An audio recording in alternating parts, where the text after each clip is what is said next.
Ito ang Shenzhen, China. Sa gabi, napakaganda dahil napakaraming ilaw. Kahit ang mga buildings nila punong-puno ng mga ilaw, kaya nakakatuwa. Wala namang bayad pag ikaw ay namasyal tuwing gabi.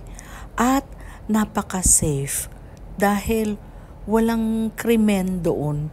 Siguro dahil takot sila sa kanilang mga leaders dahil ito ay isang communist country.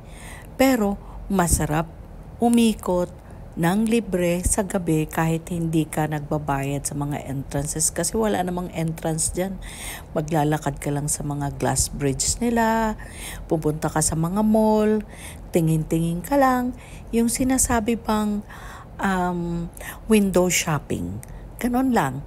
Tapos, maaaliw ka sa ganda ng kanilang mga buildings at punong-puno ng mga ilaw. Ang gabi sa China ay parang araw dahil napakaraming ilaw. Siguro mura doon ang electricity.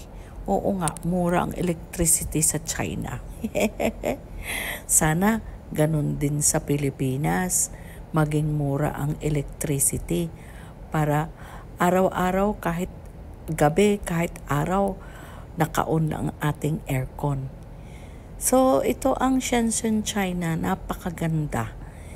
Nasa bungad lang ito sa southern China. Pag may oras kayo at pag-pray nyo, balang araw makakarating din kayo sa China. Napakagandang bansa ang China. Isulat nyo sa bucket list nyo na makabisit din kayo doon.